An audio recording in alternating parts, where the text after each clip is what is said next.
Just preparing to go live. And we are now streaming live on YouTube. Rise up, family. Sister Shanice in the house. And as you can see, I've got my guest in the house, our brother, Jean. Welcome, welcome. How you doing? Greeting, Sister Shanice, greeting, family. We are here stronger than ever, and doing what we know best how to do. We are fighting, resisting, and until the victory, because all we know when we are our darkest moment is where light will come. So happy to be here with you one more time. It's a pleasure and an honor as always to have you join us here on the Sister Shanice Show platform. Okay, let me just check to make sure that we are indeed live. I've got my computer spinning at the moment. It does these sort of things. We work with the technology that we've got available to us. So I'm just going to go on to my channel just to see if we're coming through as yet. And let's see. We should indeed, let me go over to the live section on here. Okay, yes, we are indeed live. Okay, fantastic. So family, wow, what an interesting show we've got lined up for you today. As always, when we have our brother Sean join us from Haiti, we get up close and personal with what's going on in the country. As you know, the mainstream, they will spin, their version of events. They will give us their narrative that they want us to digest. But what we want is the truth. And what we want to hear is from our own people on the ground. So that's why it's always a pleasure to be able to speak with our brothers and sisters on the land, whether they're in the continent or in the Caribbean or wherever they are in the diaspora. What we want is to hear from our people about how policies, systems, decisions that are being made are impacting our people. And we are not where we are today, as you know, family, because of the grace of anything or anybody. We are here because our freedom fighters, our revolutionary freedom fighters did the work to make sure that their future would be able to enjoy a better future than they actually had. And that's our job, to continue with that fight, because that fight is far from over, as we know. So, Sean, if you don't mind, before we go into the show, I just want to remind the family that they can get a copy of my book free of charge. It's a tribute book to Marcus Mosiah Garvey. Marcus Mosiah Garvey, as you know, revolutionary freedom fighters. And, what was so special and unique about Marcus Garvey is that he left us a blueprint. He left us with a vision. He left us, able to walk in his footsteps, showing us the way to freedom, showing us the way to be independent and self-sufficient. He told us and showed us. And so, his works that he did over 100 years ago is still very relevant today. And so I've got a book, and I'll post a link in the chat at some point soon. And you'll be able to go to my site on Gumroad and get that book absolutely free of charge. And the Gumroad address is sistershanice.gumroad.com. Sistershanice.gumroad. You know what? Let me just make sure that I get it right for you, okay?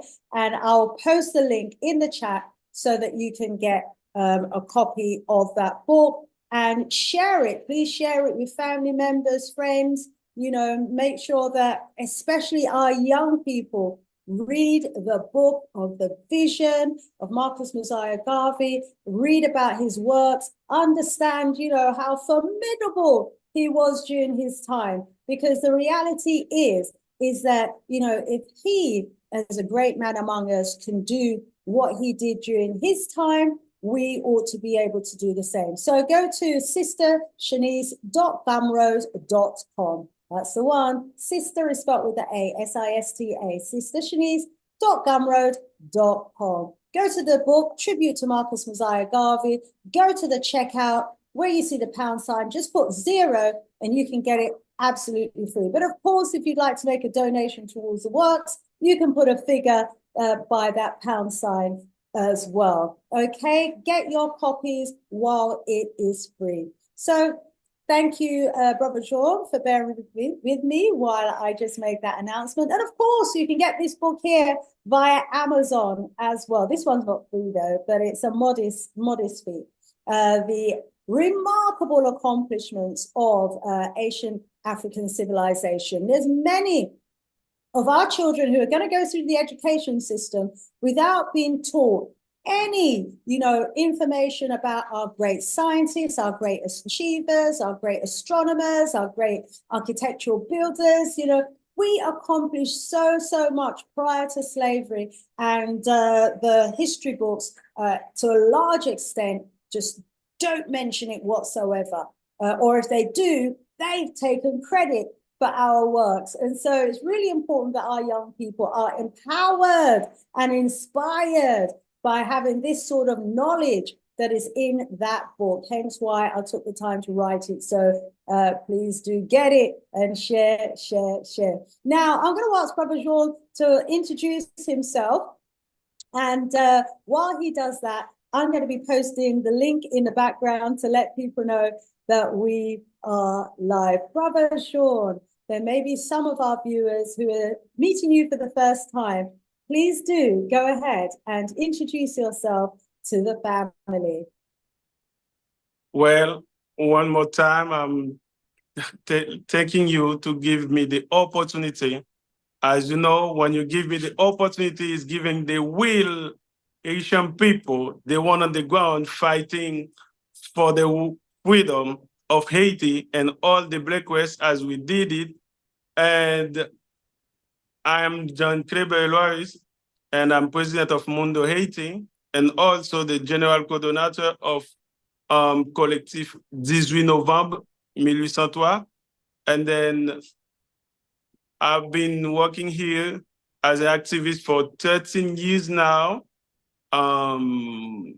Many of you have already know this face, but for the one that's new, I'm taking you to welcome me, and we are here. We're gonna discuss with Sister Shanice as we always did, and we're gonna let you know what is going on, not what you're seeing other side on the imperialist Western media.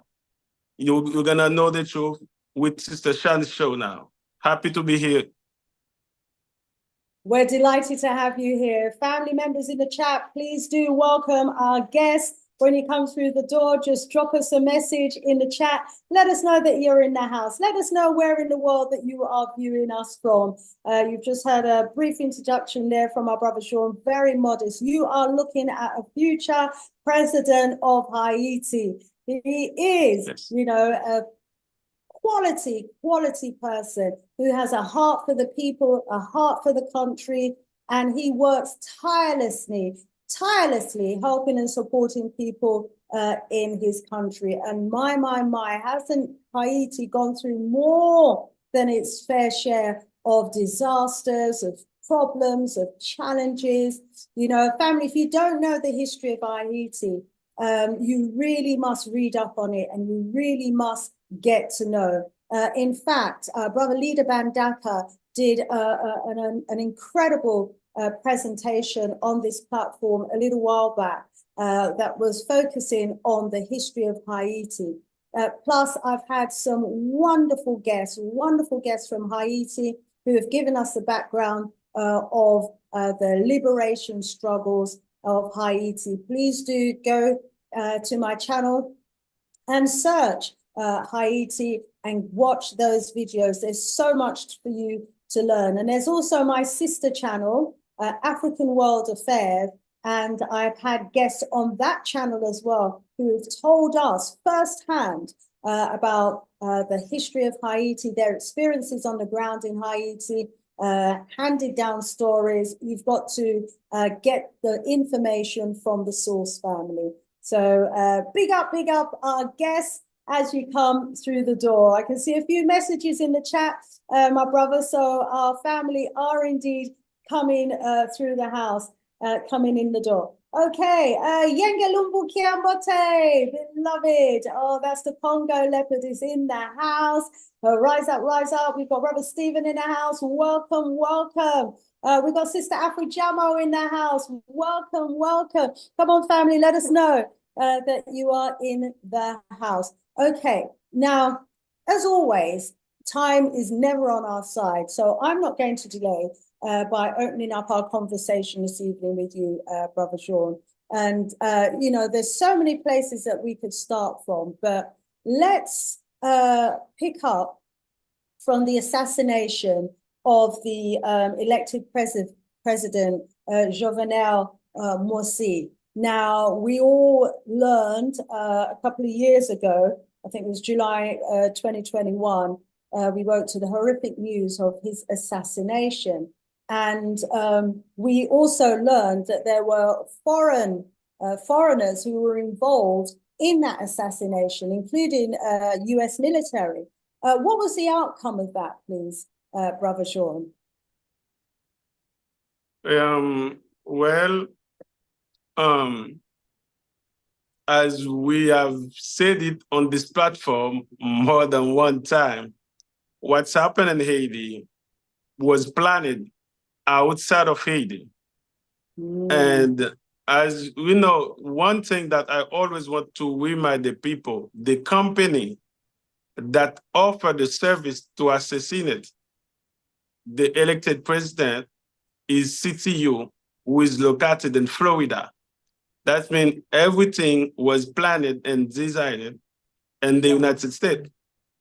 And two of the people that we have saw on the videos on that night of July was saying to the security that was in the house of the president that say, don't take any action. This is a DEA operation. This is a DEA operation. And those two guys, they are the someone that came to get arrested, Guy Philippe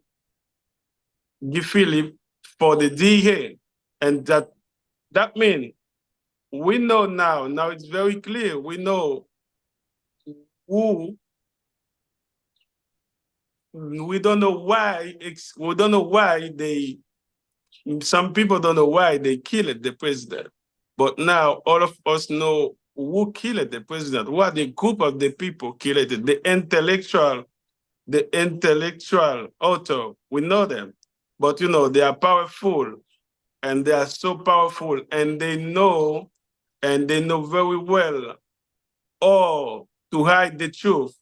And this is why I say this kind of work is very important for those who that want to know and understand the truth, not only in Haiti, because the struggle in Haiti is the struggle everywhere where Black people is living, everywhere there's a Black community, even in the United States. That means what makes us similar, what makes us look like is an our pen. That means it's the same pen, it's the same struggle, because they are the same masters. And we can see there is sometimes, one by one, they say they are giving justice to the ex-president, they are jailing some people. But as you know, someone has to pay and to finish the case. But you know, the real author, the real one, they can be punished because they are not Haitians. Because there's one thing I want to remind my people. 1 month before the assassination of the president, he accepted to have a partnership with Russia of Vladimir Putin. And he accepted in the National Palace a credential letter from the ambassador of Russia and Haiti to open the embassy. That means people need to understand what's going on. So what they will tell you, what you will see on TV is something, but the true behind, the reality behind is something else. And the two guys that we saw that was saying, this is a DA operation, this is a DA operation. Early after the assassination, the DA say those people was not working for him, for them. But after the ex-senator Guy Philippe just released, we remember how they kidnapped as a senator to take him to the United States to jail him as he has some charge, money laundering, drug, something. And at those, he could testify that was those guys that have harassed him for the US. And by this time, they have taken some pictures. We have the pictures. We have the pictures. We have the pictures. And then they're the same people. Early, they was working for the DA, but when they come to assassinate the president, they was not working for the DA no more. We understand all that kind of thing. That means we know that means justice on its way.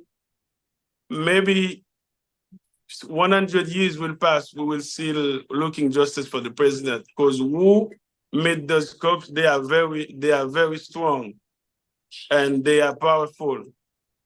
And actually now, how Haiti have a council of presidential installed by the US using CARICOM, as is using our Kenyan, that we're gonna talk later, as our Kenyan border, to come to make the dirty work for them. And this is how it works. This is how it works. So today, there is still no justice for Jovenel Moussi. At one time, they were trying to implicate his wife. What was the outcome of that? And those charges, were there any charges?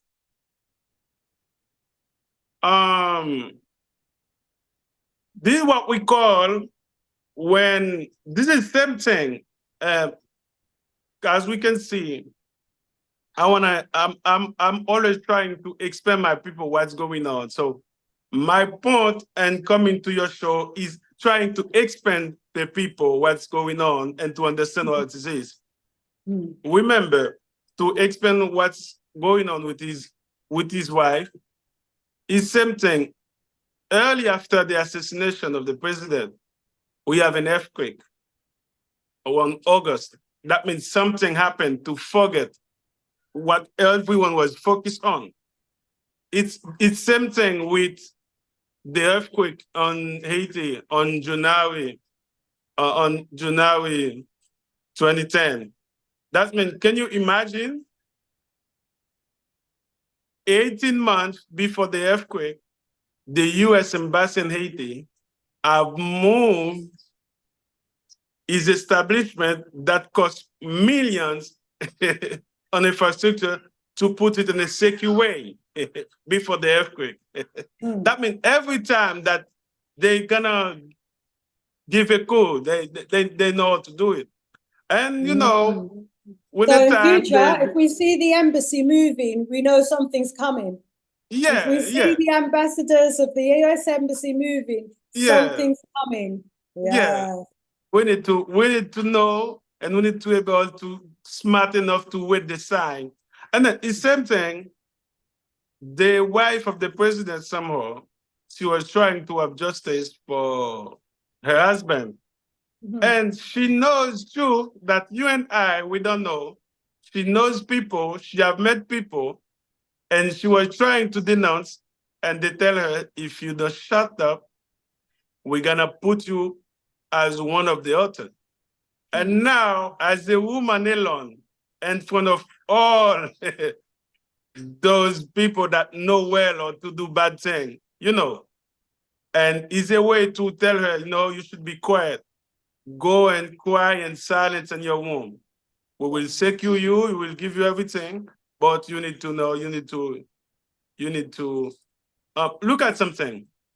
It's the same guy that the US people that have imposed it to Haiti after the earthquake at Prime Minister which is a card in the UN, Gary Coney, is the same one now. They come back as prime minister again in Haiti, you know, and Haiti, that's mean 14 years after to do the job with the Kenyan force. They are the same people. We just have to read the story. It's the cycle. And they're even that smarter because they are making the same picture, the same caricature. Those are the same one.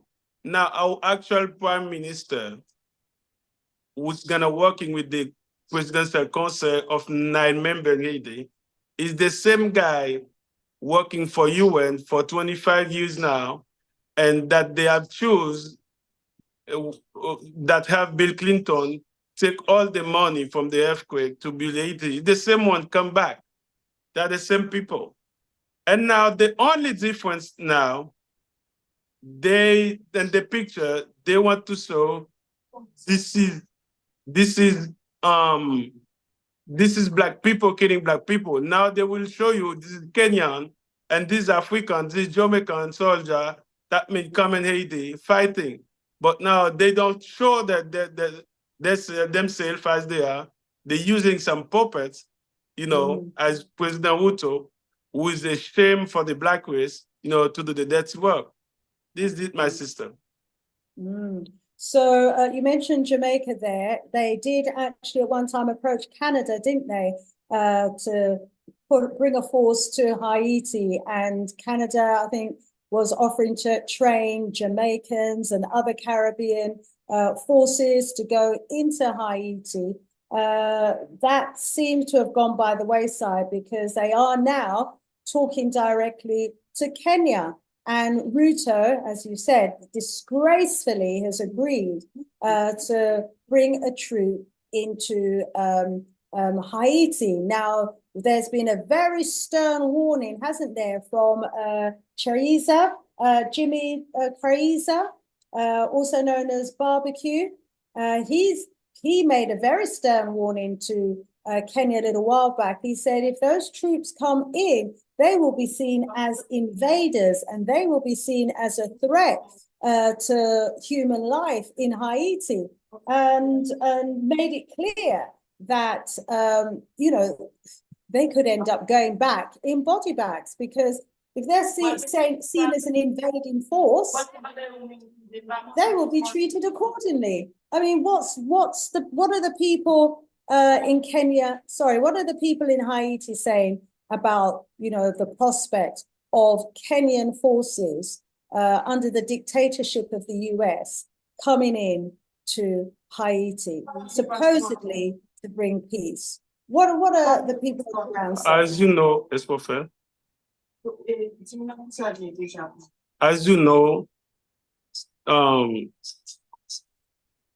Haitian from the beginning of our great nations, you know what our prospect, what we think about dictatorship,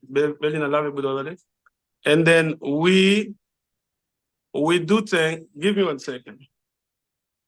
Okay, so our brother's just sorting out something there. Let me just go to the chat. Welcome some more of our invaluable listeners. Rise up, Sister Afri Jamo. Rise up, Brother Kwame Oboje. Rise up to Adoa in the house. Adoa L, peace back at you as well. Mundele, Hotep, welcome. S.A. Smith is in the house. We welcome you. Most definitely. So let's go over to some of the comments.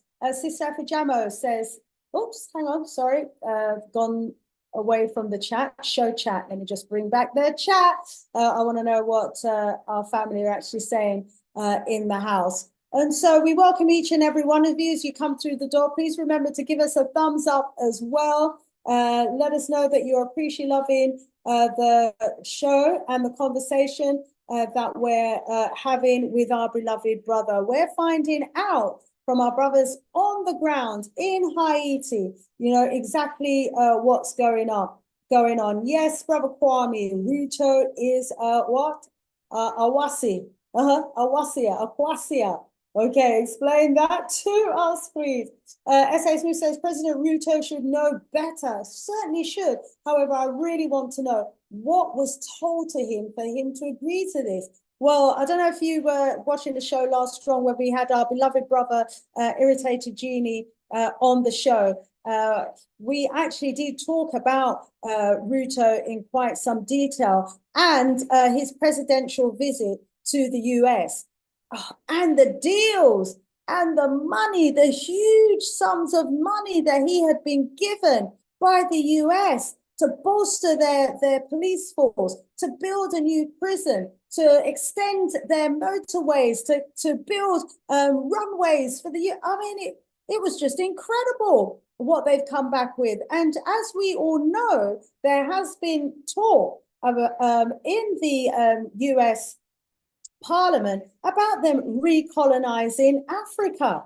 And, you know, if they're going to be recolonizing Africa, they're not going to try and recolonize the entire continent all at once. What they're going to do is they're going to be very strategic. And so what we were seeing is a strategic move for them to position themselves and to anchor themselves with an African continent on the east of the continent. And they've done that with Ruto, and they're planning on building and putting military bases in Kenya. And they're also having similar discussions with Nigeria. And there are plans there for them to build a huge embassy. Apparently, it's going to be the largest American embassy in the world, built on something like 22 acres of land in Nigeria. And this is absolutely crazy. I mean, why are people just not seeing it for what it is? You know, them strategically putting their military bases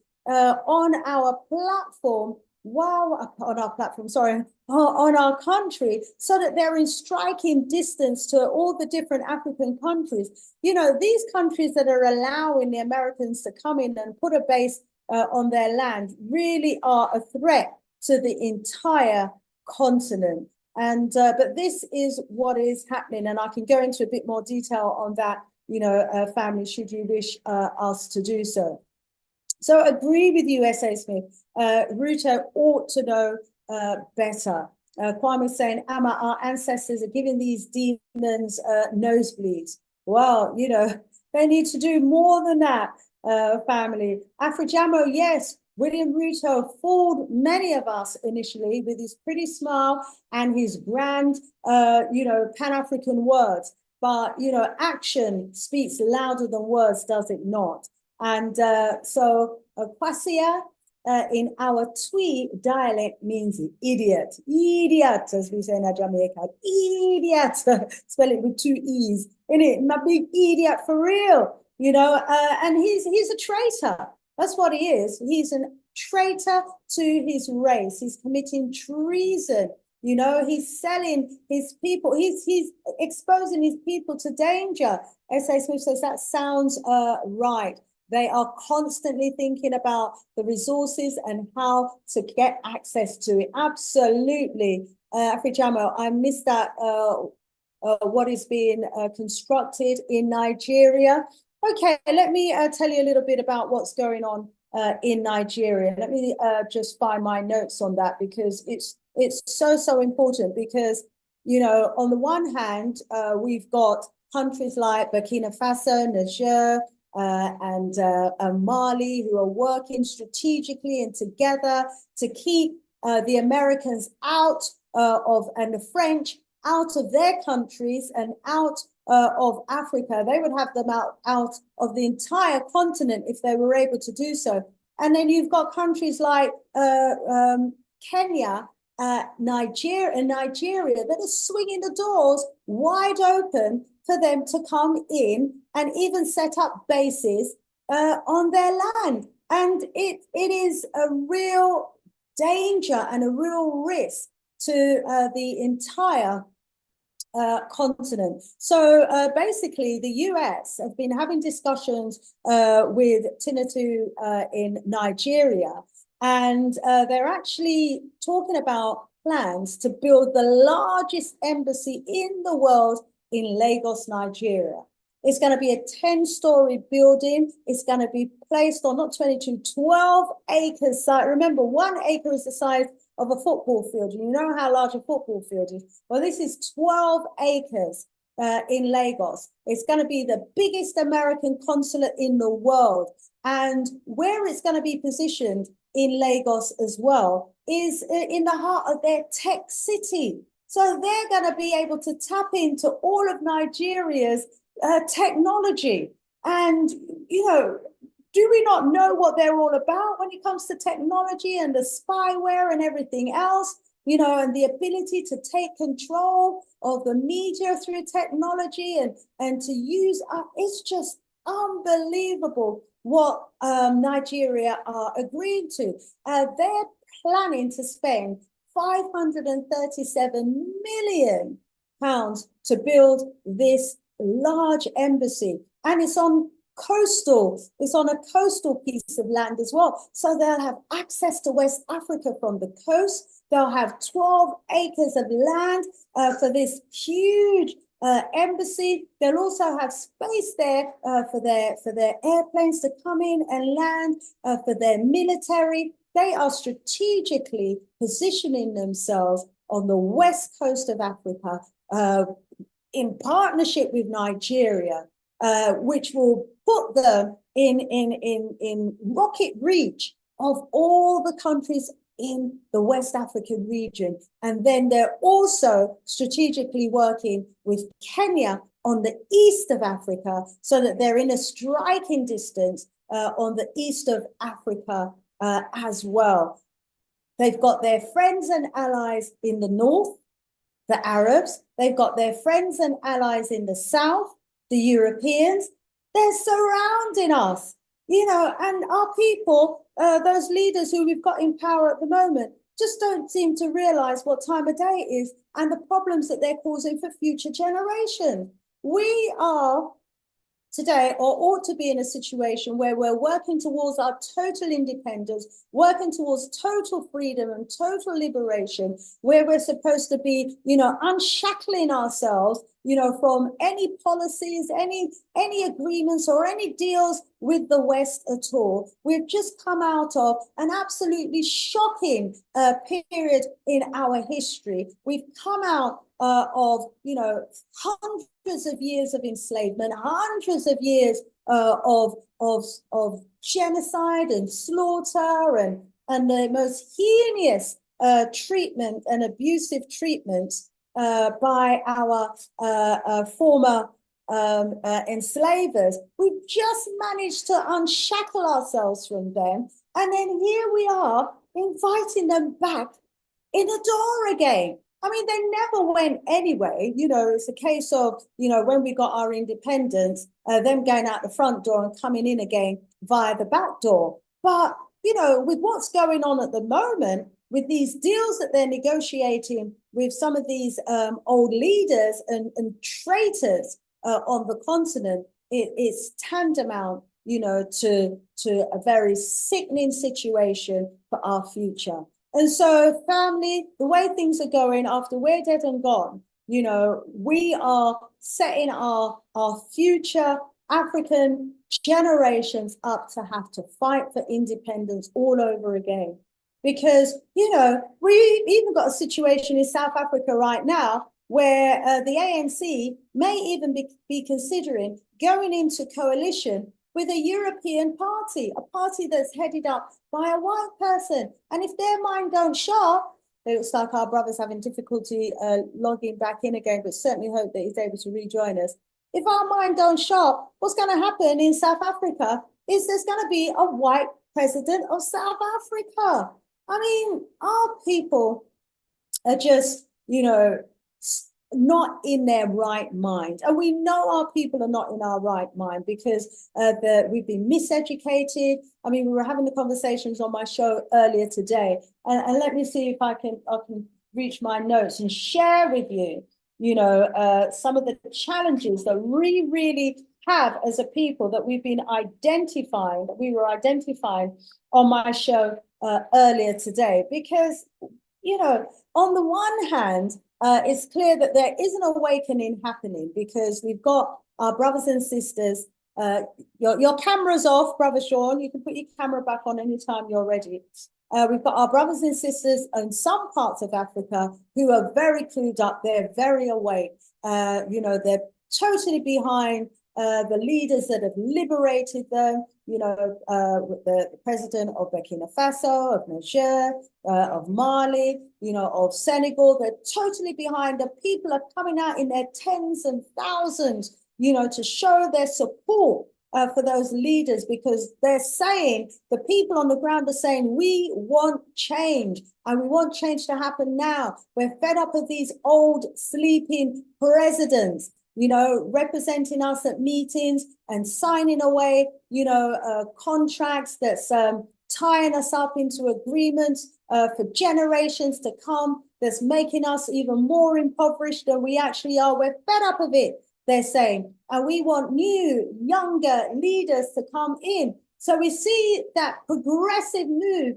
happening in some parts of the continent. And then we see the very backward moves that's being made by countries like Kenya and Nigeria, where they're inviting their former enslavers to come back in to enslave their people again. Well, we were saying on my show earlier today that represents mental enslavement. It's evidence of the Stockholm syndrome, where the victims, the abused victims, have some kind of love for their abuser. And this is a situation that we seem to have in Kenya and Nigeria. And so it's a form of mental illness, and it's evidence of the extent to which our people have been brainwashed. And we know the power of the media in those countries, and we know that the media, by and large, isn't controlled by us. And we know the narrative that they tend to spin in those countries as well, don't we? And so as a result of all of that, the sort of consciousness that we would want our people to have, certainly isn't going to be coming through the mainstream media. And it highlights for us the huge work that we have to continue to do, especially those of us in the diaspora, because, in the diaspora, we're in a situation where, we can have greater access to information. We have our meetings, we have our radio sessions, we have our debates, we have our forums, we have in our conversations, and we can see. And we know very well, because we've been living in the belly of the beast, we know how they work, we know how they think, and we know that they speak with forked tongues. And Ruto's learning the trait of the Europeans very, very well. He's an example of a leader who speaks with forked tongues. On the one hand, he's talking about he's there for the people, and that we should be independent as African nations, that we should be controlling our own minerals and resources. And he talks a good talk, doesn't he? But when you look at his policies and what he's doing, he's inviting the same enemies to come in to abuse his people, continue to exploit their resources. He's willing to put his people's lives at risk to go to another African country, on behalf of the former white enslavers, to destabilize another country on the basis that they're bringing peace. But we know that these people don't bring peace to our nations and our countries, far from it, and so there's a huge job of work to be done, so that more of our people can wake up to the reality of the challenges that we are faced with as a people. Because the other major problem and challenge that we have on the continent as well is the extent to which religion has been used, to totally enshackle the minds of our people. So on the continent, you've got, millions of our people who are into, say, the Muslim religion. And so as a result of that, they've adopted the Muslim culture, which means that they're neglecting their own culture. They pray the way the Muslims pray. They eat the way they do. They dress the way they do. They worship a God who looks like, an Arab, and they believe that the Arabs, are their brothers. And then, there are our African brothers in Sudan, for example, whose minds have been so radicalized by the Arab religion that they don't even see their African brothers as brothers, and they don't see their African sisters as sisters and mothers, and they're prepared to murder them and slaughter them. in the name of their Arab religion. And so we've got that huge problem in countries like Sudan. And then, you know, we've got, on the other hand, another major problem of Christianity, where, you know, our people on the continent have been indoctrinated with the Western version of Christianity. To the extent where they worship in a white God, white Jesus, white angels, and so everything white is right, everything white is all right. And so they believe, you know, that the Europeans, who they see as white, who they see as God, and who they see as Jesus, have their interest at heart, because the Christian religion has indoctrinated them into believing that, you know, Jesus cares for them, and, you know, they don't need to worry about the wealth and the riches of the world, while the white people worry about the wealth and the riches of the world. They're telling black people to, you know, enjoy your impoverishment, you know, be meek and mild, and in your poverty, your rewards will be in heaven, while they're exploiting all of the African resources and getting their rewards here on earth. So there's the Christian indoctrination that's going on. But the worst part of the indoctrination is that they're waiting for a white savior. And they genuinely believe that, you know, some of these white people may well have been sent by their God or by their Jesus to come and save them. So when they see white people coming in their countries, they think these people are saviors, not realizing that these people are demons, these people are devils, you know, and them are the devil. Coming to kill, coming to destroy, coming to destabilize, coming to put in policies like apartheid, where they get everything, and the Africans are relegated to the ghettos and the shanty towns and have to live a life in impoverishment, while they're living like kings and queens on their land, you know, while they're carving out huge areas of land for themselves, where they're the ones who are enjoying all of the benefits from the minerals and the wealth of the land, and the people, the African people, the indigenous people of the land, you know, are there suffering, you know. And a lot of our people, because of the Christian religion, don't realize, you know, what's actually going on, and they're suffering in silence, suffering from one day to the next in silence. And well done, now their country is just so rich, and they're not benefiting from the riches of their country. And, you know, we've got treasonous, treacherous ones like Ruto, who is working hand in hand with the demons, you know, to invite them in to, with their armies and their soldiers and their bombs and everything. I mean, it's just absolutely crazy. It really is. And so, you know, we understand the situation that we're faced in. It was pointed out on my show today by Nana Bonsu that, you know, what we have to remember is that they've had about 150 years to indoctrinate us with their whiteness. 150 years of miseducation, 150 years of indoctrinating us into believing that they are our saviors. And so is it going to take us another 150 years for us to wake up? Wow, if it does, we are in serious trouble on the continent, indeed. And so, you know, these religions, what they have done is they've given us a new Black identity. And this new Black identity means that, you know, we have largely forgotten who we really are as a people. You know, we've forgotten our Africanness, our African culture, our African religion, our African spirituality, and culture, in terms of the way we dress, and in terms of the way, you know, we see each other, you know, the way that the respect that we would have for the mothers, the respect that we would have for our fathers, the respect that we would have for each other, the value that we would have for each other. All of this gets lost when we lose our own culture, and we give all of the respect and all of the values, you know, to those outside of ourselves. So as a Muslim, you know, we would respect the Arabs. We would, you know, look up to them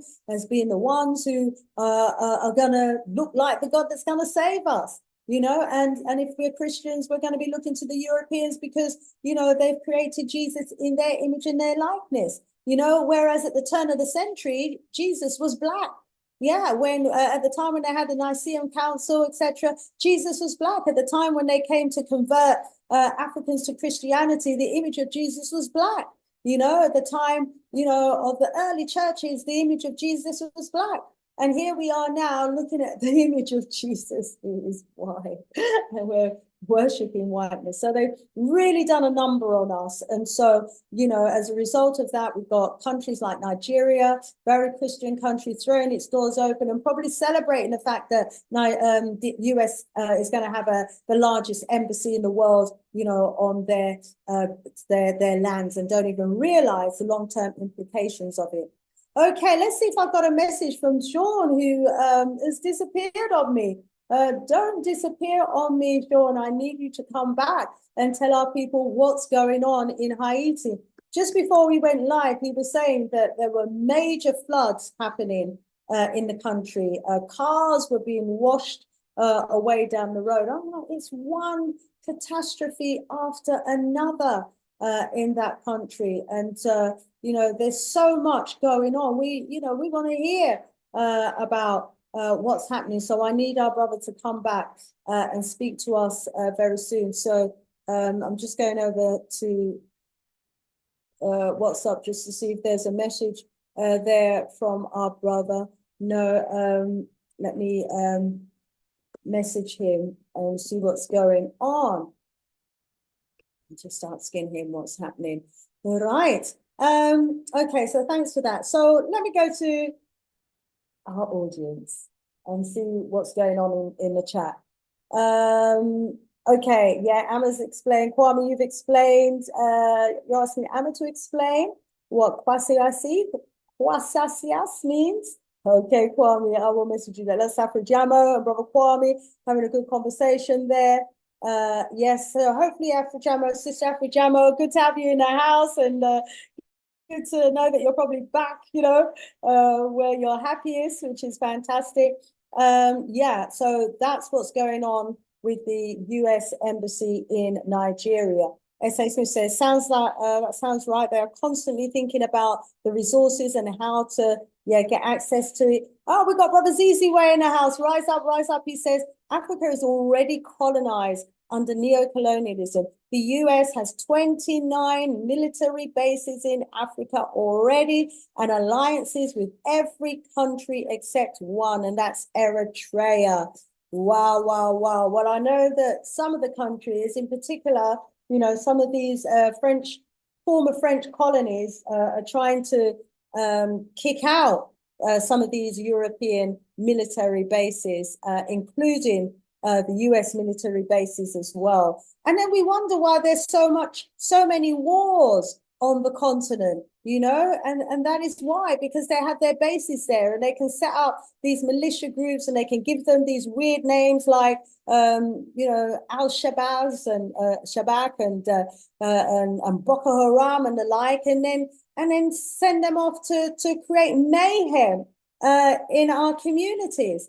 And they should not be allowed anywhere near the continent of Africa. I mean, are they allowing Africa to have military bases in the US? Would they allow China to have a military base in the US? Do they allow Russia to have military bases in the US? So why on earth should African leaders be allowing the US to have bases, military bases on their soil? Do we not understand in the 21st century the importance of sovereignty and security and protecting the people? Wow, wow, wow. As I said, you know, some of them still see, you know, Europeans in the image of Jesus and think that they're coming to save them. No, no, Jesus is coming to save you. No, Allah is coming to save you. We have to save ourselves, people. And no one in their image is going to come and save us either. They are only interested in their people's interests. And it makes sense. You know, same way the Chinese are interested, first and foremost, in what's good for China and Chinese people. The Americans are interested in what's good for America and American people. And that doesn't include the blacks in America, as you all ought to know. You know, the British obviously are going to be interested in what's good for Britain and the British people. So why are African leaders not interested, first and foremost, in what is in the best interest of Africa and African people? Afrijamo, Oh, she said, I want their ass in Nigeria. Oh, yes, I forgot about sleeping drug lord Tinubu Trust. For real. Another traitor to the continent and to the people. Maat, Sister Usoka is like 12 acres. You know, why in their tech city? Why? We need some people from the technical world to spell out for us the implications of the US being strategically positioned in their tech city. You know, because war today is all about technology. When they can use technology now to wage war, they don't have to turn up with troops on the ground anymore. They can just press buttons now. Look at what's happening in Israel and Palestine right now. Before they sent any troops on the ground, they were bombing Palestine to smithereens. Tower block after tower block after tower block, was being bombed to smithereens. People who were sleeping in their beds were being buried alive, at the touch of a button by someone, presumably in Israel. So they don't even, and this is all technology, so if they had any defense systems, they could use their technology to jam the defense system so that Palestine wouldn't have been able to stop their attacks. And what we do know is that the technology does exist to take out, those rockets in the sky. Because when Iran was firing rockets at Israel, they fired about 300 rockets, and only about 1% got through. Why? Because the Americans and all their other allies were busily, playing Star Wars and taking out the rockets in the sky. What does that tell you? It tells us that if they wanted to stop the rockets from falling on the Palestinians, they've had the technology to do it and they're able to do it, but they don't want to.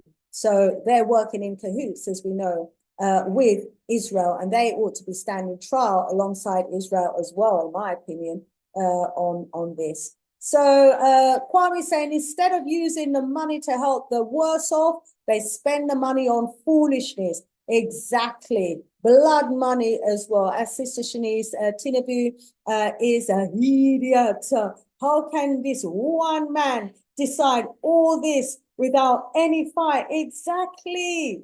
I certainly hope that the lawyers actually take this to the courts again and overthrow this decision, because it certainly isn't in the interest of their people or their country or the continent. And so it has wider implications, and someone like that should not be able to just make that decision.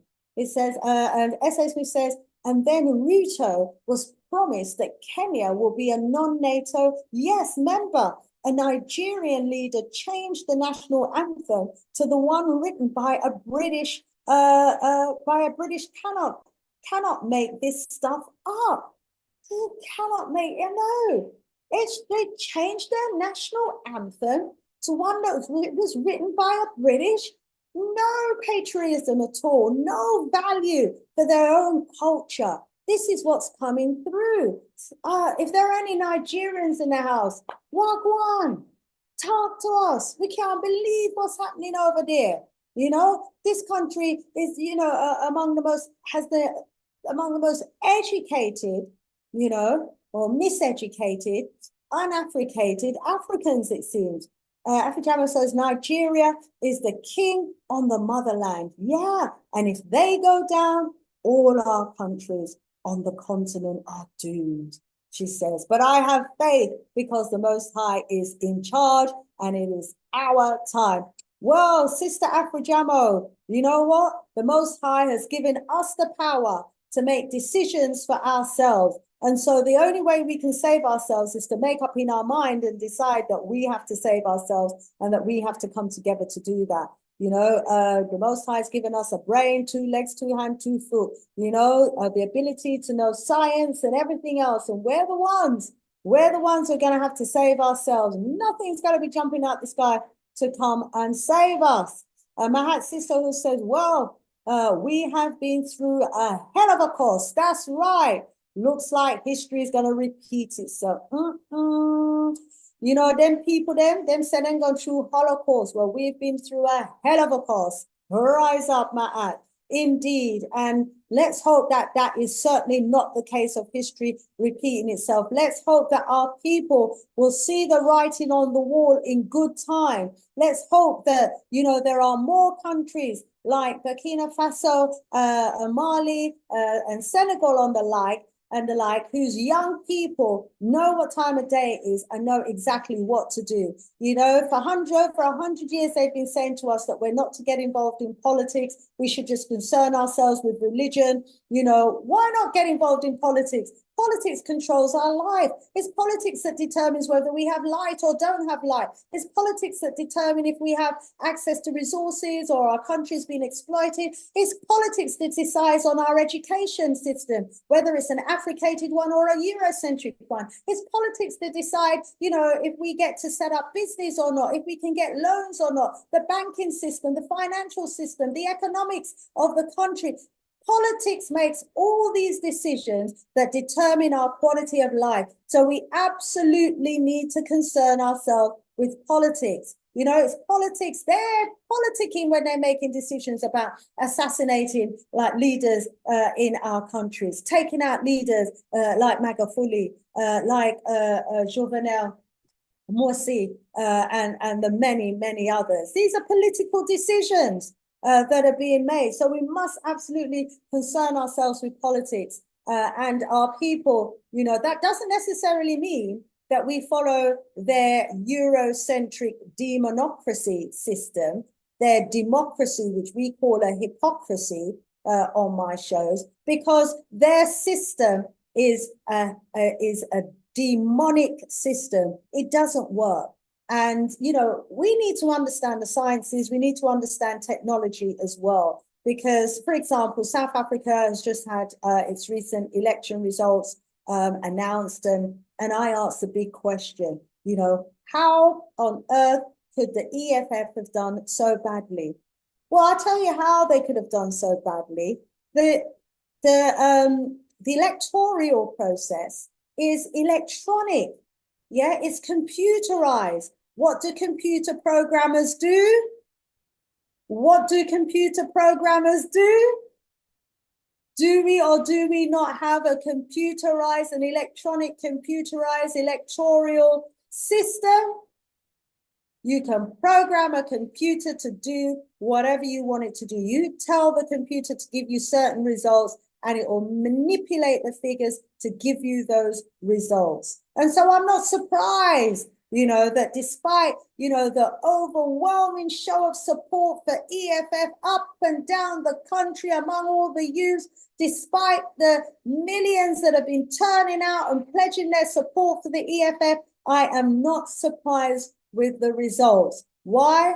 Because computers can be programmed to do whatever you tell it to do. Okay, I've not heard back from our brother Sean. He was trying desperately a little while ago to come back on, but I've not seen him pop back up. But hopefully he will be back with us soon. I will continue until then. So family, continue to talk to me, okay? Rise up, Stephen. Good to have you in the house. Yes, indeed, Afrojamo, a hell of a cost, you know, a hell of a cost, indeed. And that period of our enslavement and what we went through, that hell of a cost in terms of our identity, in terms of our culture, in terms of our economic status within the world, the extent to which our countries have suffered and have become impoverished now as a result of our enslavement. We have been through, you know, a hell of a time. But thanks to our revolutionary freedom fighters who said that they would rather die fighting than live a life as a slave. Thanks to them, you know, we are free today. And we cannot for 1 minute think that our enemies who enslaved us wouldn't do the same thing again the minute they get the chance. In fact, they're already talking about it in their boardrooms. You know, that captain, that military captain, about a month or so ago, he was talking about they need to recolonize Africa for our own good. And there are some of our people who think, yeah, life was better under the white man. Hey, you know, You know, South Africa, the white minority, I don't know, something like, 7% of the population, if even that, owning like nearly 90% of the land. And a vast majority of Africans, have been shoved to live in squalor, in shanty towns, in ghettos, this is what they have been subjected to. And some of them will still turn around and say that life was good under the white man. It's, unbelievable. So, they've really done a big number on us as a people. Rise up, Brother Stephen in the house saying, good evening, sisters and brothers. Is Galaxy still on air? Yes, Galaxy is on air, Brother Stephen. If I get the chance, I'll drop you the new links, okay? You can even get Galaxy on Zeno again. Not the same Zeno link, it's a new one. But you can get us on Zeno, and I will get the link. And if there's anybody from Galaxy who's actually listening, if you can pop the link in the chat, that would be absolutely blacktastic. Rise up, Matt. Sister saying, you're right. A lot of our people are just not in their right minds. And it's understandable. We're getting a westernized education, so we're going to come out with a westernized mindset. So here we are with black faces with a European mindset, that is the point, she's saying. So yes, you're agreeing, with me and those who are of a like mind, and who are saying that the major problem that we have now is to unshackle, the mind. And that is the most difficult, because psychologically, the vast majority of our people have been indoctrinated with an education that makes us value whiteness above blackness, makes us see them as superior and us as inferior, makes us see them as natural leaders and not our own people's ability to lead, even when, we would lead in the interest of our people. Just imagine if Julius Malema was elected the president of South Africa. Can you imagine the improvement to the quality of life of the vast majority of Africans in that region? Every single Black African should have voted for Julius Malema. Yeah, and to the extent where the computer system just crashed because it couldn't manipulate the numbers, because the overwhelming vast majority, 80% of the population and the voters should have voted for Julius Malema. But we are so divided as a people, we don't realize how to play politics and what's in our best interest.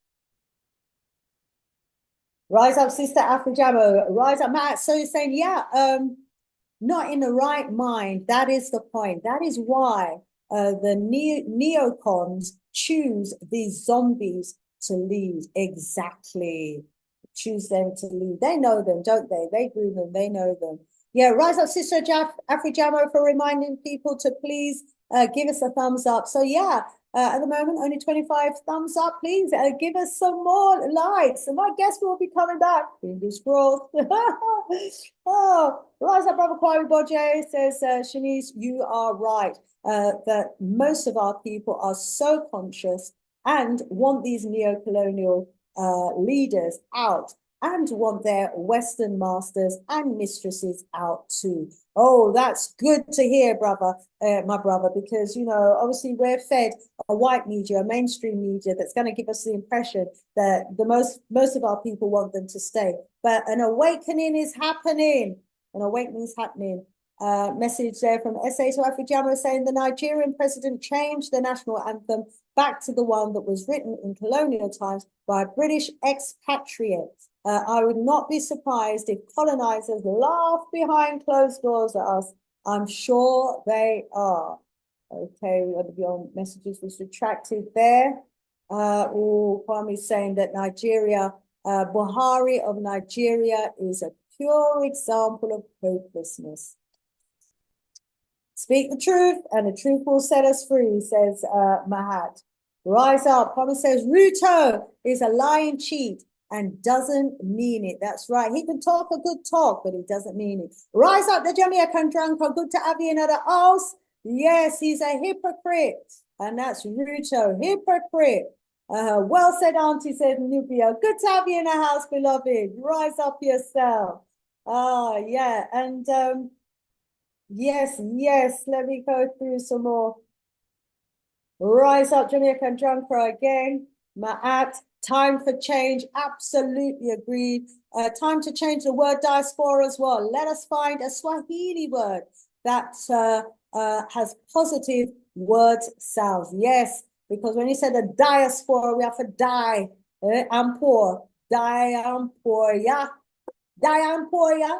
I know we need that. Yes, if you've got a better word, drop it in the chat and I'll try and remember to keep using it as well. Yes, Brother Kwame, big up our brother Ibrahim Toure as well. He's a strong, handsome, and stands up for our brothers and sisters in Burkina Faso since Baba Thomas Sankara 41 years ago. Yes, indeed. He is walking in the footsteps of our beloved Baba Thomas Sankara. We celebrate Ibrahim Toure. We rise him up. You know, the works that he's doing in Burkina Faso is absolutely incredible. He's got a heart for the people. He's at one with the people. He sits with the people. He speaks with his people. He listens to his people. You know, he makes provisions for them. He provides for them, you know, and he's interested in their security and their safety as well. And so, you know, we celebrate our brother Ibrahim Toure of Burkina Faso.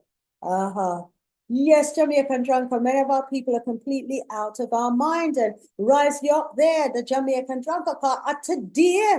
Me here say the second largest party in Jamaica, you know, the opposition party, have a white leader, have a white man as its leader.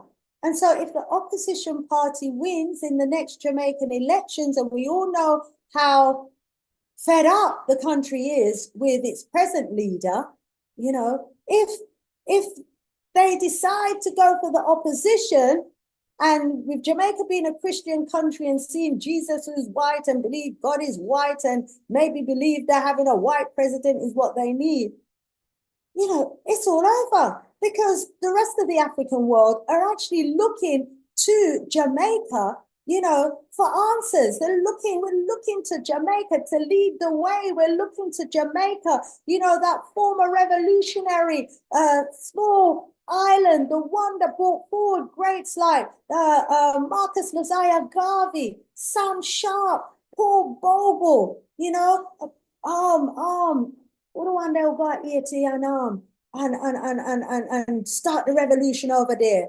Bookman Dottie, Nanny of the Maroons. These are the greats, you know, that Jamaica is known for. Yeah. And these people who I've named spent a lifetime fighting to get the whites out of Jamaica, and so that the blacks could take back control and rulership of Jamaica. And it coming like now we lost our senses because we decide, say, we want to bring them back in to rule our parties. One, two in a Jamaica. One, that's all. Something wrong, you know? And I yesterday that they're saying about him at the next Joshua and Christian artists. I make tune about him at the next Joshua. They're playing religion with us. They're playing us, family. This is a European global takeover. We see it happening in South Africa. We see it happening in Jamaica and other Caribbean islands. We see it happening, you know, behind the scenes in almost every African country. We have them behind the scenes manipulating our leaders, you know, threatening them, intimidating them, you know, and ruling by the back door.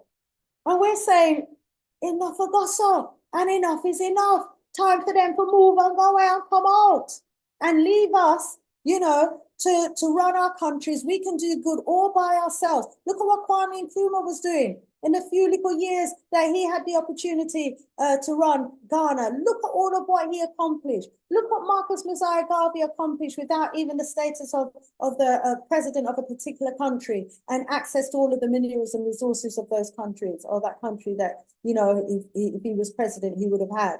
You know, look at what Magufuli was able to achieve in his short period of leadership, you know, and so many others. Thomas Sankara, look at the plans that he had, you know. We can do good all by ourselves. We were doing fine before the white man came to Africa. We had great kingdoms, we had great cities, we had great empires, you know. Some of the Mali Empire, the richest empire in the world during its time. You had so much gold, it crashed, you know, the Egyptian economy and all of the economies of the countries on the way to Hajj and back, you know, and the wealth of Africa is still in Africa. And as Leader Bandaka often reminds us, who controls Africa controls the world. Wow. What's happening with our brother Sean? I'm going to have to ring him in a little while. But let me just go through some more of the chats here. Stephen says, I give up, cannot take our people no more, just going to live my life from now on. We can never give up. Brother Stephen, imagine if Marcus Garvey did give up, if Sam Sharp did give up, if Bogle did give up, if Nanny of the Maroons did give up, if our liberation freedom fighters who were fighting in the bush did give up. If they had given up, we would still be in shackles and chains today. We can never give up. And the names I call are the names of individuals. And so what does that tell us? It tells us that one person can be the difference that we want to see. One person can make a difference. You can be that difference. You can be that difference in your family. You could be that difference in your community. And it could be someone in your community or in your family who's been impacted by your inspirational words, by your consciousness raising, by your work. It could be someone in your circle that goes on to become a Marcus Garvey of tomorrow or a Nanny of the Maroons of tomorrow. So we can never, ever even think of giving up. I understand sometimes how that might feel like, you know, the easy way out because we seem to be fighting a losing battle. But remember, when our ancestors like Nanny of the Maroons was fighting, they were looking down the barrel of guns. They were looking down, you know, the channels of these huge cannon, you know. They were threatened with 100 lashes. You know, they could easily have given up, but they didn't. They didn't give up. And we're so thankful that they didn't give up, because had they given up, oh my days, can you imagine what life would be like today if they'd have given up? Can't even begin to think about it. S.A. Smith says, Black Muslims in the US act that way too. They show care about what is happening to Arab Muslims over their own people.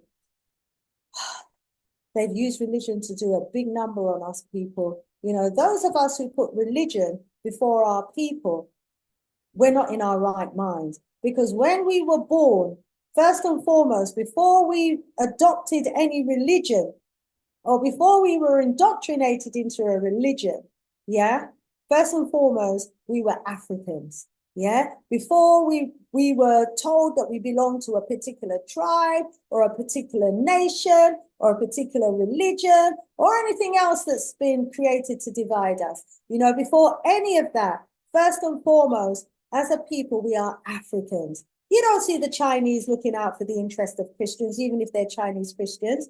No, they're looking out for the interest of their own people.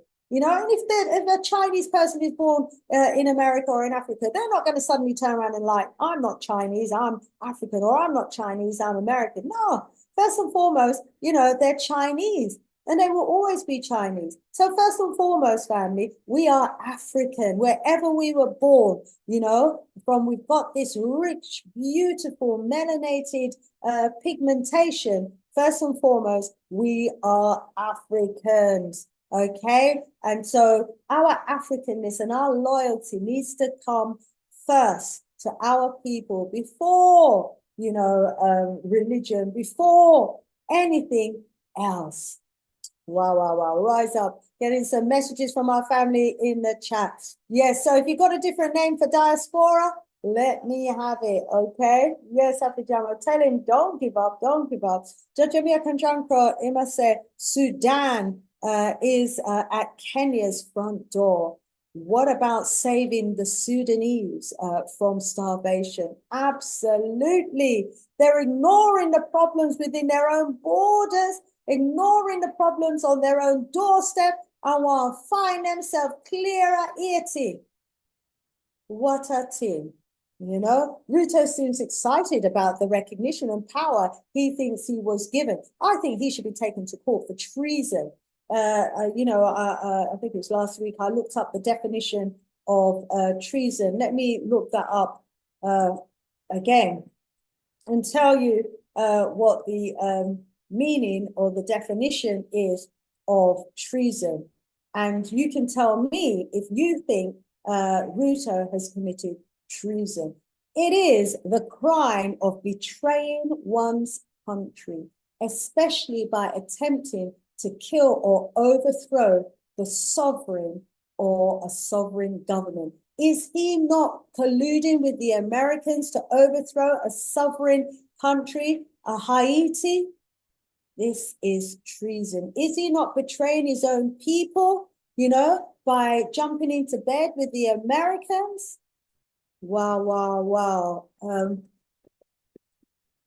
Let me send a note to my brother, who may even be offline at the moment. So, family, we're doing our best here.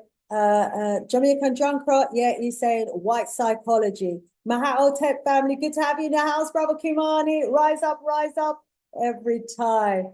If you're just joining us, my guest, Jean, he was with us in the earlier part of the show and then seemed to have experienced some technical challenges, and I'm still waiting for him to rejoin us and certainly hoping that he will be able to do so. Yes, Nigeria also has the biggest statue of Jesus there also. What a thing, what a thing.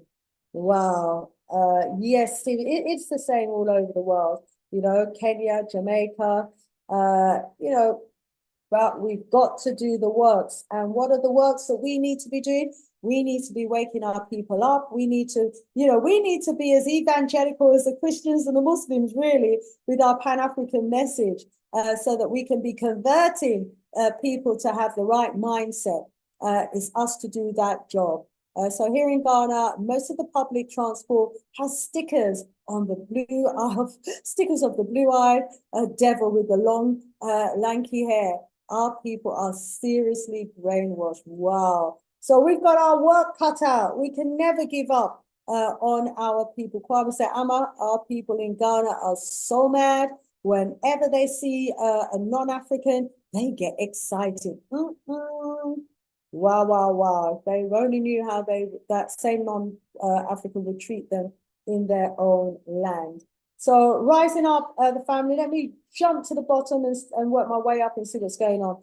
So the Jamaican Janko, he's saying pain is a part of the learning process too. Pain has to be attached to the learning curve. You will not die of old when you betray Black people. So you won't die old when you betray Black people. Rise up, Papa Cheesy. Good to have you in the house, all the way from the Bahamas. Rise up, rise up.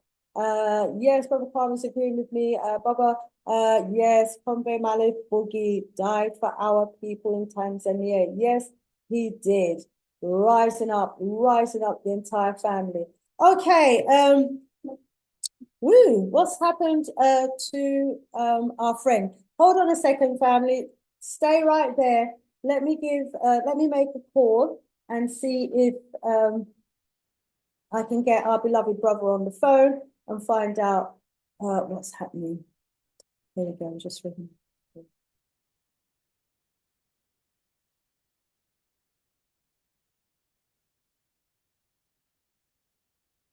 I have so many questions for our brother. It's ringing, no answer at the moment. Okay, something has happened.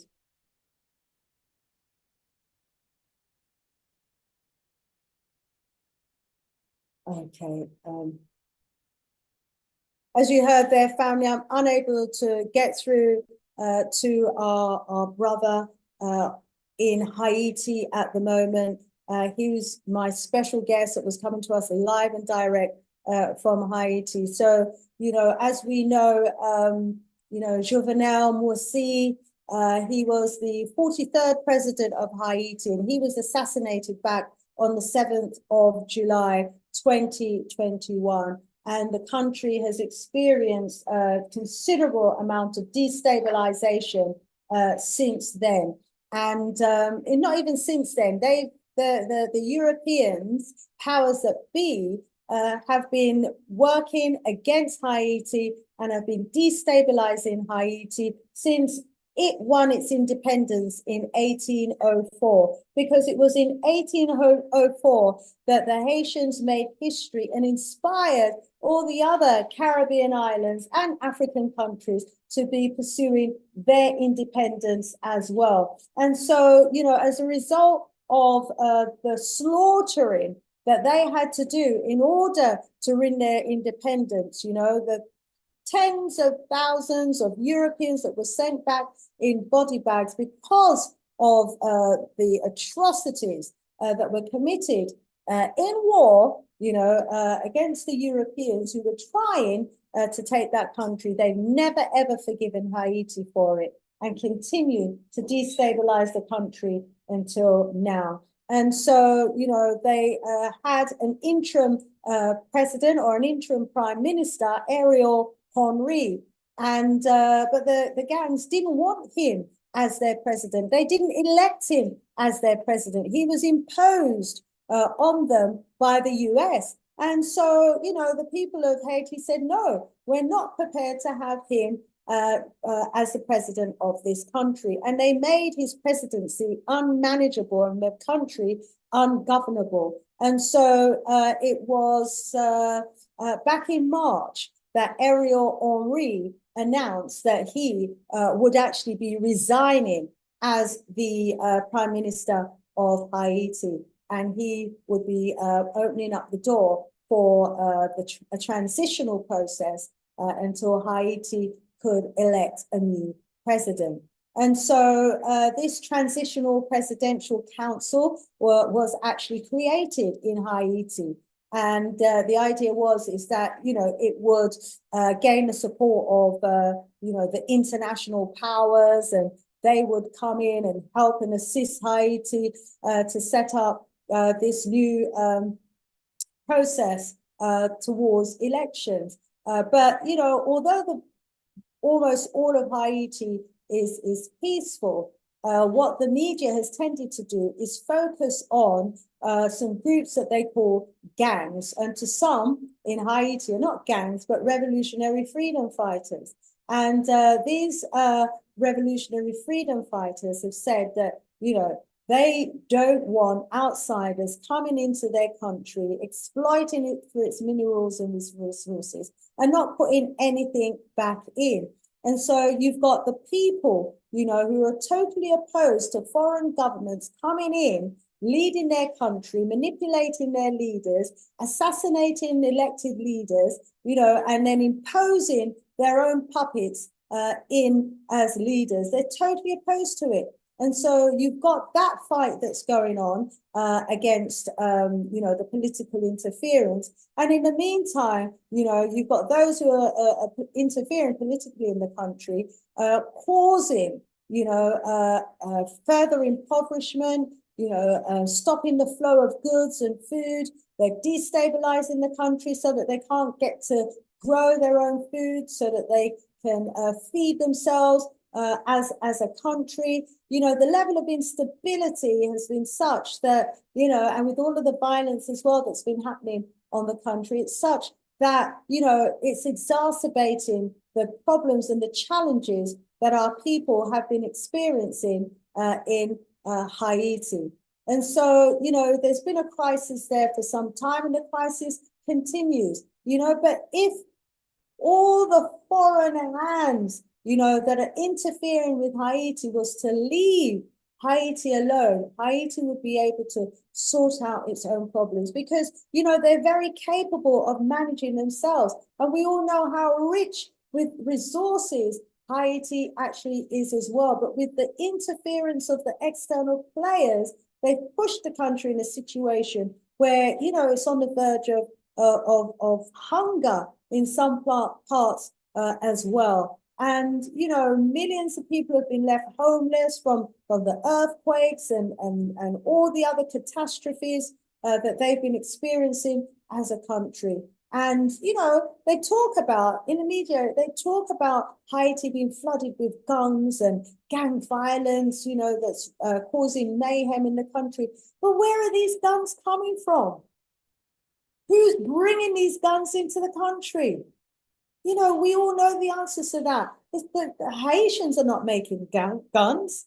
Yeah. Who's bringing in the guns? Who's licensed to walk with guns and bring in guns? You know, whose armies are flying into Haiti on a daily basis, you know?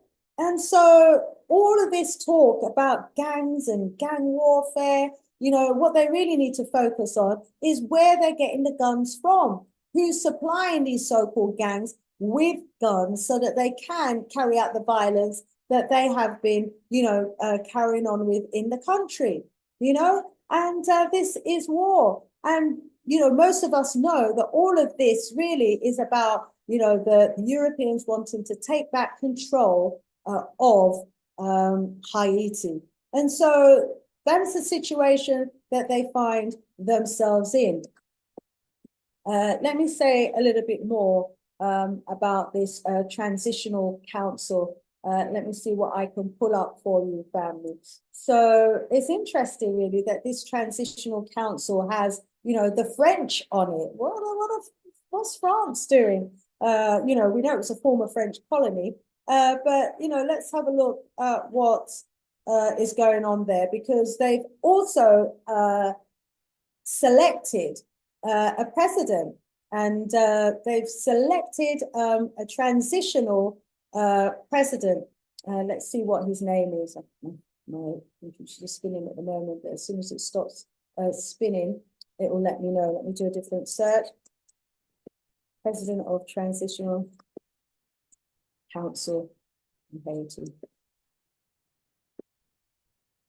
I'm not able to pronounce his name, but without reading it, here it's LeBlanc Fils.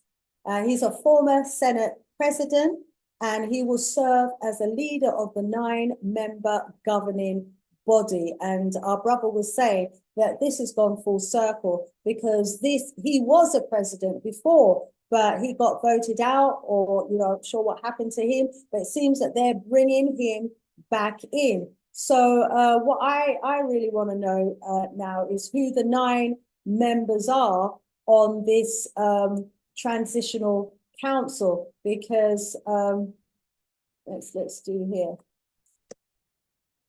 So let's find out who the 9-member governing body council members are. Because I believe France is in there. So who are the governing body members at the moment for this transitional council? We'll get there. My brother, if he was here, he would know all the answers to all of this. Right.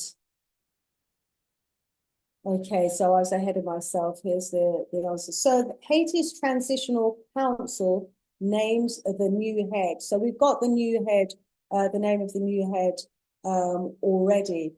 So what are the 9 departments of Haiti? No, that's not what I wanted to know. It's the transitional ones. The interim leader of Haiti. It says the appointment of Gary Connell as the interim prime minister was formalized on Thursday. That was after the official newspaper, Le Moniteur, published a decree from Haiti's Transitional Presidential Council. So they're, you know, they're doing their thing, aren't they? They're making the moves towards this process that they call a democratic process. But I don't have any confidence in this so-called democratic process at all, because, look what's happened in South Africa, and as I said earlier, you can program a computer to get whatever outcome you program it to give you. And so unless they're going to be doing the old-fashioned count, which is what I think they ought to be doing, I don't have any confidence whatsoever in the so-called democratic process. And as we know, it can be manipulated and is often manipulated as well by outsiders. And that is a challenge that we have. Okay. 8 days ago. Okay, let's see who the members are of this transitional council. Who are they? So they've got Emmanuel Vertalari for Petit Deseline, a party led by former senator and presidential candidate Jean-Charles Morsi. You've got Smith Augustine for the EDE-RED, a party led by former Prime Minister Claude Joseph. You've got Fritz Alfonso Jean of the Montana Accord. Now, these are just names to me. This is why, I really needed our brother on the ground to give us a bit of context. But, unfortunately, it seems he's had some challenges where he is, and so is unable to give us the information, to be with us so that he could share with us and give us an update of what was going on. So let me have a look and see what we know so far. According to, no, I don't really know what the BBC's got to say about that, actually. Sorry. So let me go over to the chat, because there's a lot of interesting conversation, as always, happening in the chat. I was hoping our brother would be able to get back, but it doesn't look as though he's going to be able to, family. So sincere apologies that we lost our brother so early on in today's show, because he had so much that he wanted to share with us about what's happening in Haiti. And so we're just going to have to pick up on that next time. But what I'm going to do, actually, is I'm going to invite you, if there's anyone in the house that would like to join me on this platform, I'm going to post the link, yeah? And invite you to come and join me so that I'm not alone here in the studio. Okay, so yeah, is there anybody in the house that would like to come and join me?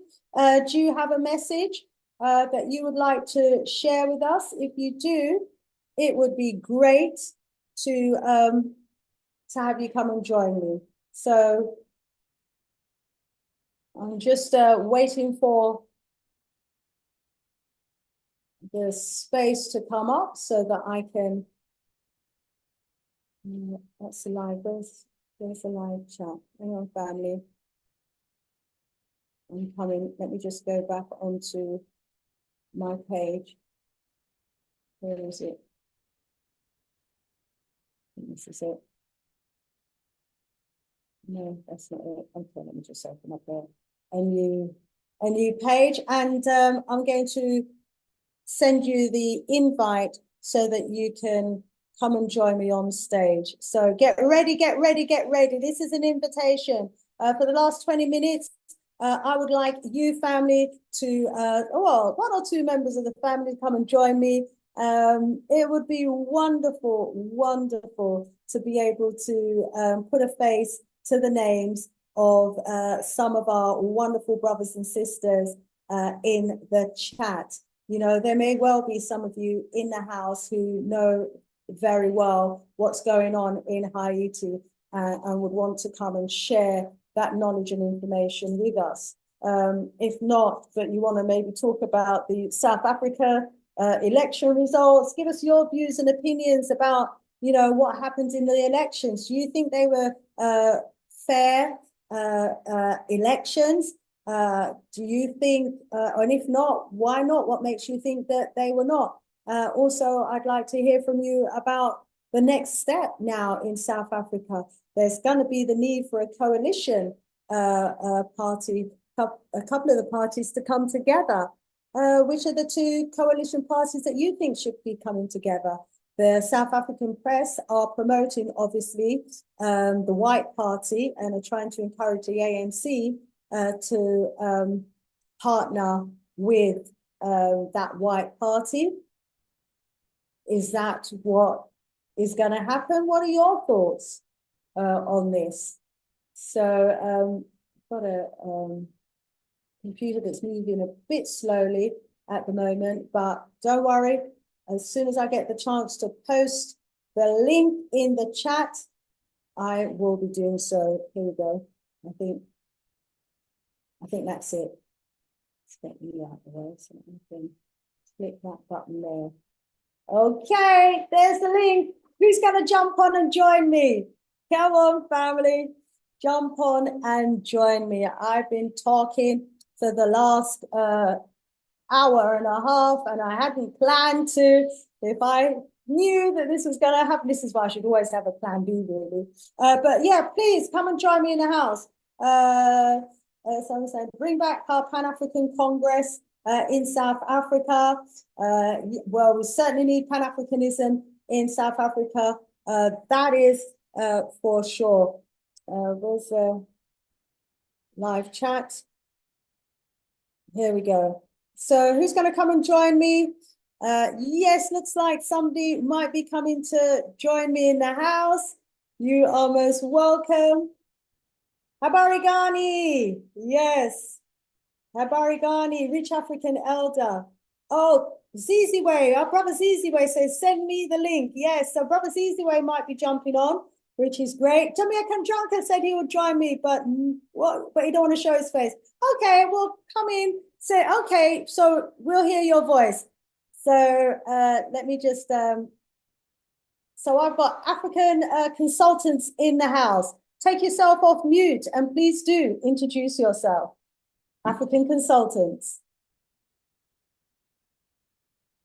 Take yourself off mute, African consultants. I can see you in the house. Yeah, me there. I'm here. This is actually Jamaican Jankro.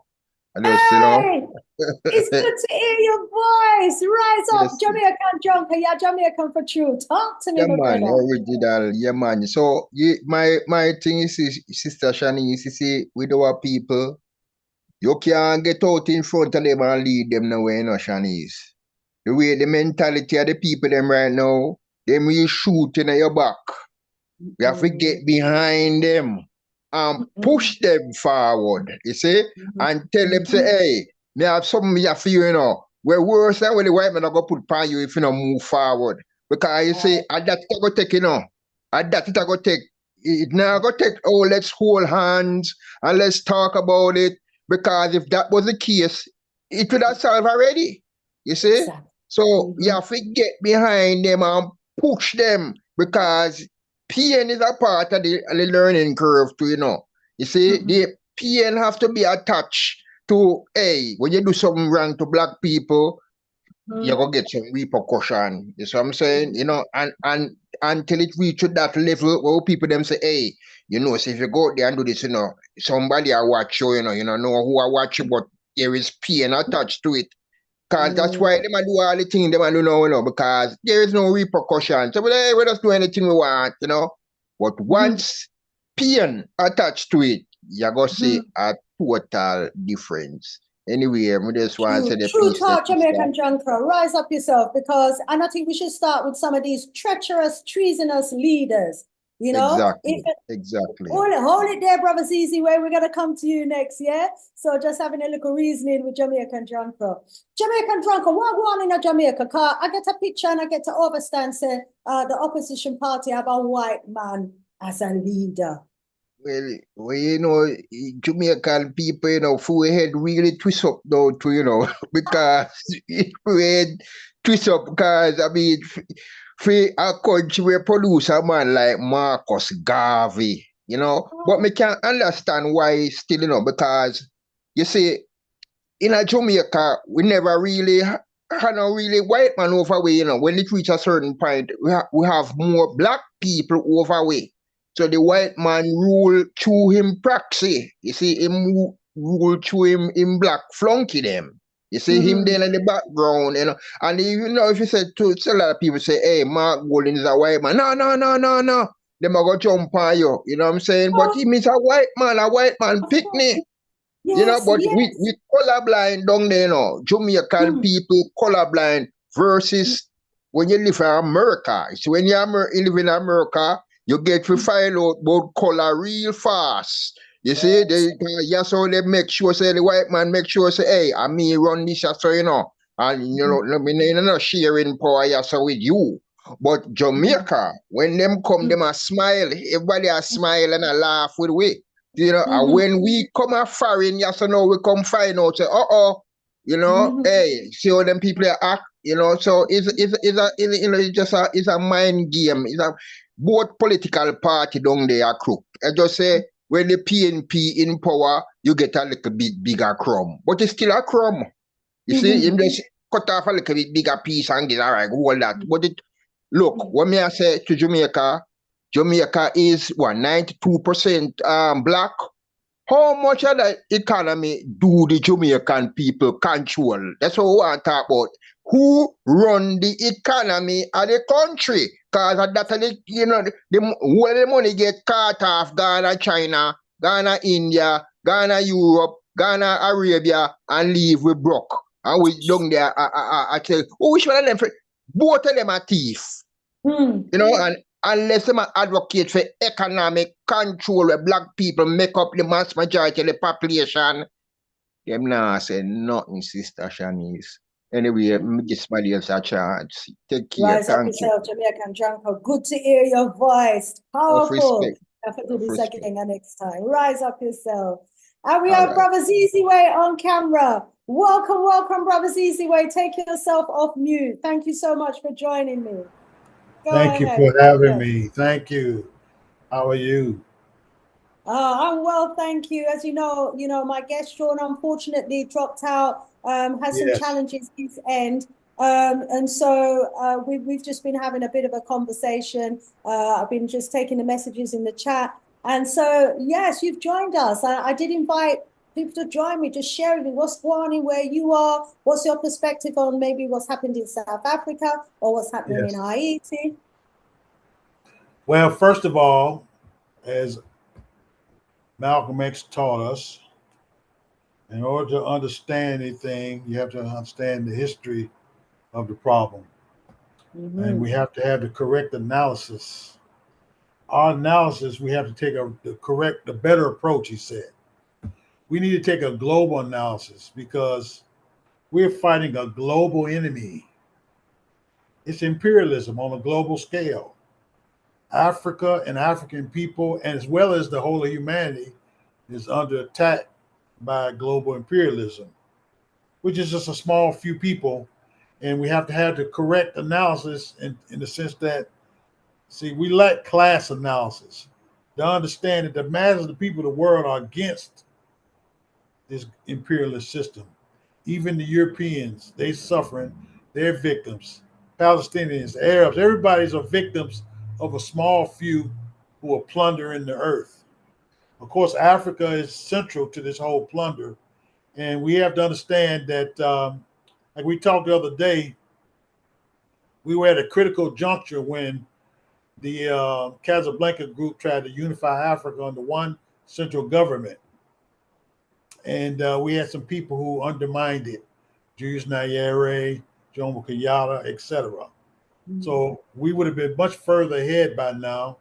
And so the issue is we have to organize on a global scale, and we have to organize Africans globally. And so we have to coordinate that organization. Back in the 60s, there was an organization that had our people, and even before the 60s, you had what was called the Bandung Conference. I know you're familiar with the Bandung Conference, where it was all people of color in Indonesia. Malcolm X loved to refer to that conference where all the people of color got together, and that's what led to a lot of the independence movements. That meeting took place in 1954, Bandung, Indonesia.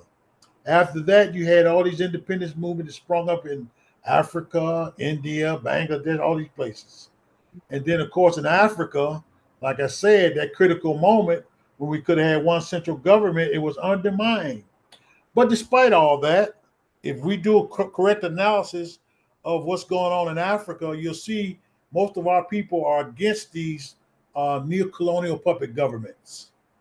What we have to do is to link up and coordinate all these organizations to overthrow this backward leadership, like the Alliance of Sahelian States are doing in Mali, Niger, and Burkina Faso. We need to take that to the whole continental level, and overthrow these backwards leadership and integrate the African economy, like Nkrumah mapped that out in 1962. He made a game plan for that. And then in the Handbook of Revolutionary Warfare, he talked about having the all-African army, all-African high command. And that's what we have to do. We got to do it at least on a continental scale. We cannot talk about stuff, one thing isolated from another. And in regard to the elections in South Africa, electoral politics, you can't vote in revolution, number one. And you cannot vote in to get that land reform, get the land back to the masses in South Africa, because they will use the electoral politics to thwart land reform. And that's what happened back in 1994 when they had that negotiated settlement. And they said that we are free now, but that was not true. That was a false flag operation that made people think they're free. And voting is not equal to democracy. No. And voting can't bring you freedom. Land is the basis of all freedom, justice, and equality, as Malcolm X taught us. Harvey taught us that, and others taught us that.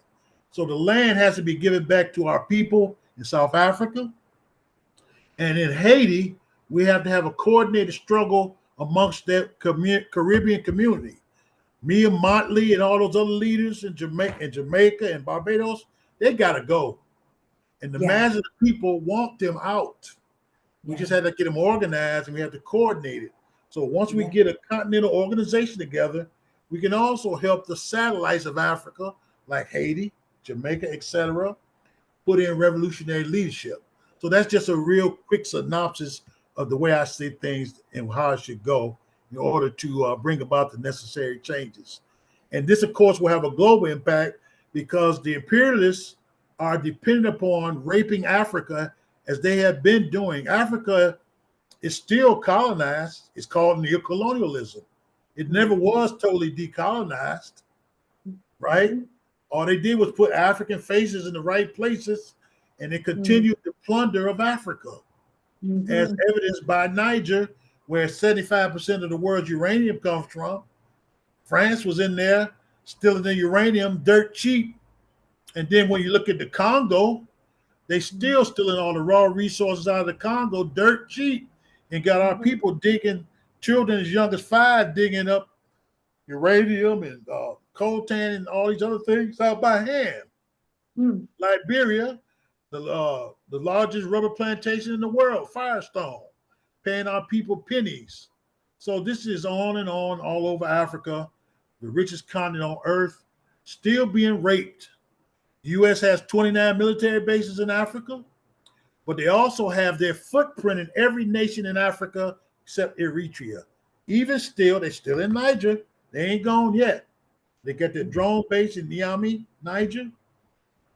They got a military alliance with the government of South Africa under the ANC.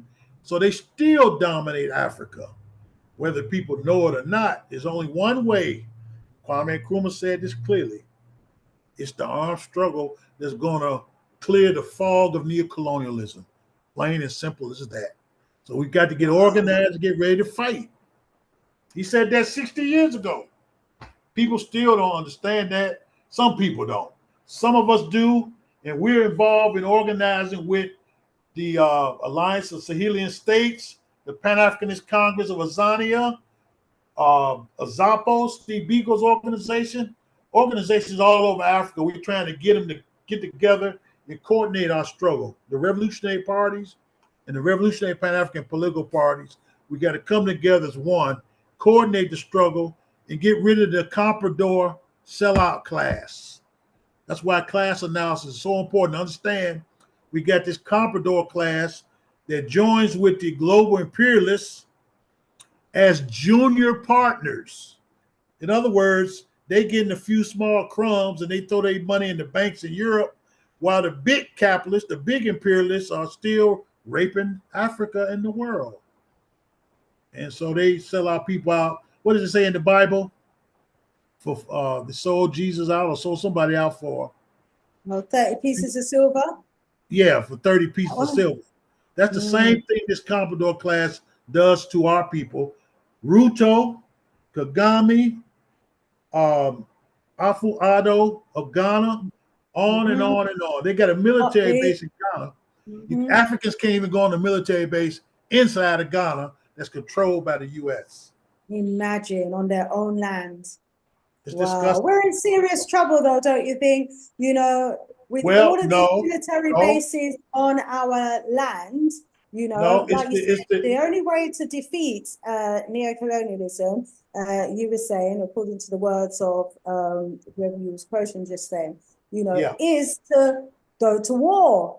Well, these people are already ready for a war. They've got all of their army bases in almost every country. Well, it's 29 army bases, you said, and that's just the Americans. What about the British? What about the French? If we used to add all their army bases as well that they have on our continent, we're in serious trouble. You know, but we also what is it with our people? Why is it that we don't recognize that it's not such a good idea to have your enemy have his army in your back door on your land? I mean, people's consciousness grow. Sister Shanice, our people's consciousness grow fastest through struggle. Once we start the armed struggle, our consciousness grows very, very fast, especially our young people. In Vietnam, they killed 3 million Vietnamese, but they lost. In Algeria, they killed millions, but they lost. In Haiti, they had inferior weapons, but they defeated the so-called greatest European general more than once. See, so what though now? Back then, we were fighting the enemy. Now, the people who we're fighting look like us because they've put, you know, they're using our puppet leaders to send black armies to do their fighting for them. Look what's happening in Sudan, in the Congo, and in the Sahel region. You know, in Nigeria, Biafra. You know, we're in serious problems right now. Look at what happened in South Africa. They say that to some extent, I don't believe this though, but they say to some extent, Julius Malema lost the vote because, you know, of his open borders policies, because South Africans, you know, don't want foreigners in their land. And who do they see as foreigners? The people who look like them in the mirror. Exactly. So it's a matter of organization. Once we get the masses organized, we will win in Sudan, Congo, and occupied Azania. We'll win. We will drive those races in the DA in South Africa, occupied Azania. We have to get organized. In other words, we got to politically educate the masses and organize them to defeat those enemies all over Africa and in the diaspora, as we say it. We need a new lack name of a better term. That's all it is. It's a matter of organization. And it's also, in addition to that, very importantly, I absolutely agree with you with organization. Yes. But as we always say on my radio shows, we have the conversation about where our people are at mentally. You know, if we are not in the right mind, it doesn't matter how well organized we are. If we are not in our right mind, then if we put a gun in our purse into someone's hand, they're going to turn that gun on themselves. But you see all those people who are fighting against each other in Sudan, all the Islamized, you know, Arabized Africans who are murdering the other darker Africans, and all the Africans that are fighting against other Africans. If they were in their right mind, they would not be pulling the trigger on their brother or their sister. Look at what some of our people are doing in the villages to women, children, burning down villages that are just run by women because the men are out in the cities. But they're burning down the villages, they're murdering the women, they're murdering the children. And you can see from some of the images, you know, the time that those women have put into the farming around the villages, in building the houses, in looking after the children, and you get some scoundrels, some evil, wicked young people who are our children, you know, burn down those villages and murder the civilians and the population of the villages. If those young people were in their right mind, if they had an Africated mindset, they would not be doing it. And so it's one thing to organize, but alongside the organization, it happens at the same time. Mindset. Exactly. Both of those things, all those things happen at the same time. You're getting the people in the right mindset. If you look at Amilcar Cabral, what he did in Guinea-Bissau, if you look at Nkrumah, if you look at all the great revolutionaries, first thing you do, like Malcolm X said, is learn your history and your culture, right? So that you're in the right mindset. And that's all that occurs simultaneously.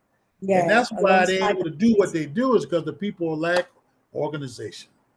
Thank you so much, Brother Zizi. Thank you so much for letting me come to the top of the hour. Thank you so much for joining me. Family, to those of you that have stayed with us. Ready for revolution. We're going to win this battle. We're going to win. We've already won. Right. It may take a little while, but we're going to win. And hands down, in spite of ourselves. We are going to win. And everybody needs to get involved in this fight, okay? What is the fight? The fight is for our freedom, our total liberation, to get our land back and to put our people back in their right mind so that we can take our rightful positions on this planet. Thank you so much. It looks bad right now, but we're going to win.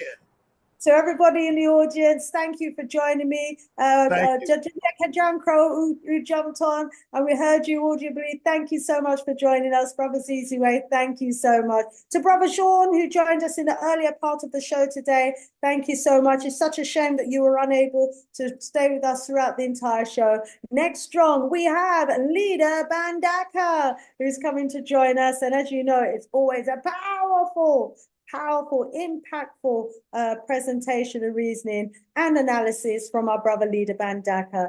So share, let everybody know about this channel. Thank you so much for staying with us today. More love, more strength, more Wudum power to all of our wonderful, wonderful audience members. Take care. Bye for now.